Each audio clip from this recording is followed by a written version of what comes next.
Hi అండి, అందరికీ నమస్తే. Welcome back to our channel Dishita talks.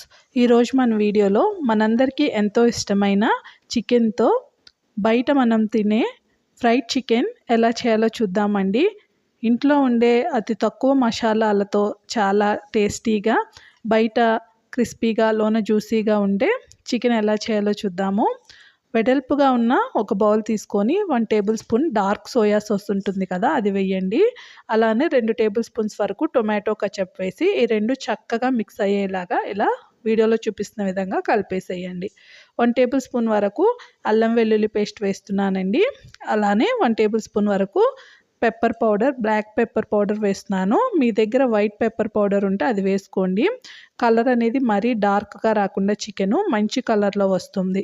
అలానే మన దగ్గర మ్యాగీ మసాలా ఉంటుంది కదా, అది ఒక ప్యాకెట్ వేసేసుకొని టేస్ట్కి తగ్గట్టుగా సాల్ట్ వేసేసుకొని ఇవన్నీ చక్కగా ఇలా కలిసే విధంగా మిక్స్ చేసుకుందాము.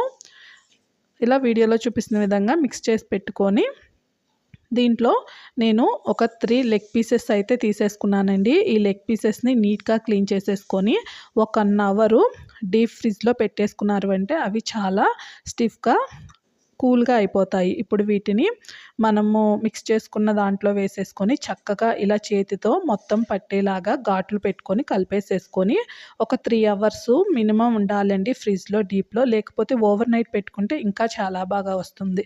ఇంకా ఫ్రైడ్ చికెన్కి మనకి బ్యాటర్ కావాలి కదా, దానికోసం 1 కప్పు మైదా, అలానే 1/2 కప్పు వరకు కార్న్ఫ్లోర్ వేయండి. కార్న్ఫ్లోర్ తప్పకుండా వేయాలండి, అప్పుడే మంచి క్రిస్పీగా వస్తాయి.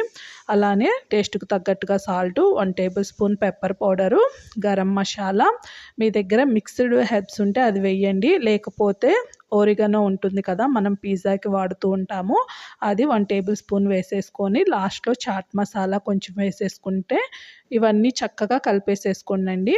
ఇలా వీడియోలో చూపిస్తున్న విధంగా కలుపుకొని ఫ్రిడ్జ్లో మనం పెట్టుకున్న చికెన్ పీసెస్ని తీసేసుకొని మనం మిక్స్ చేసుకున్న ఈ మైదా కార్న్ఫ్లోర్ బ్యాటర్లో వీడియోలో చూపిస్తున్న విధంగా మొత్తం కోట్ అయ్యేలాగా ఇలా కోట్ చేసుకొని కూల్గా ఉన్న వాటర్లో డిప్ చేసేసుకొని తీసుకుందాము. ఇప్పుడు మరొకసారి మైదా బ్యాటర్లో ఇలా మొత్తాన్ని ఇలా కోట్ చేసేసుకొని ఎక్స్ట్రా ఉన్నది దులిపేసేసేయండి. ఇప్పుడు ఇలా ఒక ప్లేట్లో పెట్టేసుకుందాము. అన్నీ కూడాను ఇలానే యాస్టీస్గా మైదా కార్న్ఫ్లోర్ బ్యాటర్లో డిప్ చేసుకొని వాటర్లో ఒకసారి డిప్ చేసేసుకొని మరొకసారి మైదాలో డిప్ చేసేసుకొని ఉంచుకుందాము.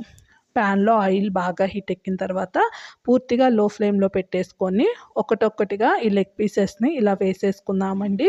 ఇవి ఖచ్చితంగా లో ఫ్లేమ్లో మాత్రమే ఫ్రై అవ్వాలి, అప్పుడే లోపల వరకు ఫ్రై అయిపోయి చక్కటి టేస్ట్తో ఉంటుంది. పైనుంచి ఇలా ఆయిల్ పైన వేసుకుంటూ ఉన్నాము అంటే పైన కూడాను మంచిగా ఫ్రై అయిపోతుంది.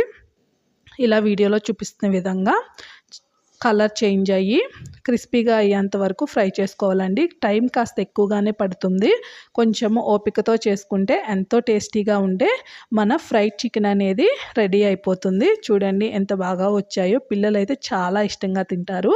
ఎక్స్ట్రా ఉన్న బ్యాటర్ ఉంటుంది కదా, మిగిలిపోతుంది చాలా వరకు మనం కార్న్ఫ్లోర్ మైదా కలిపిన దాంట్లో కొంచెం పచ్చిమిర్చి, ఆనియన్స్ పొడవుగా కట్ చేసుకొని ఇలా పకోడీలాగా వేసుకున్నాము అంటే మనం ఆల్రెడీ చికెన్ని డిప్ చేయడం వల్ల ఇది చికెన్ పకోడీ టేస్ట్లో చక్కగా క్రిస్పీగా వస్తుందండి. ఇలా మనకి ఎంత ఉంటే అంత బ్యాటర్ని వేస్ట్ చేయకుండా ఇలా పకోడీలాగా వేసుకుంటే పిల్లలు కూడాను ఇష్టంగా తినేసేస్తారు. చూడండి ఇలా చక్కటి కలర్లో వేగిన తర్వాత మనము బయటికి తీసేసుకొని అందరికీ సర్వ్ చేసుకుంటే ఇంటిల్లపాది హ్యాపీగా ఫ్రైడ్ చికెన్ని అలానే ఈ పకోడీని ఇష్టంగా తినేసేస్తారు. లేట్ ఎందుకు, మీకు నచ్చితే ఈ వీడియో తప్పకుండా ట్రై చేసి ఎలా వచ్చిందో కామెంట్ చేయండి. అలానే వీడియో నచ్చితే లైక్ చేయండి, షేర్ చేయండి, ఛానల్ని సబ్స్క్రైబ్ చేసి సపోర్ట్ చేయండి. Thank you.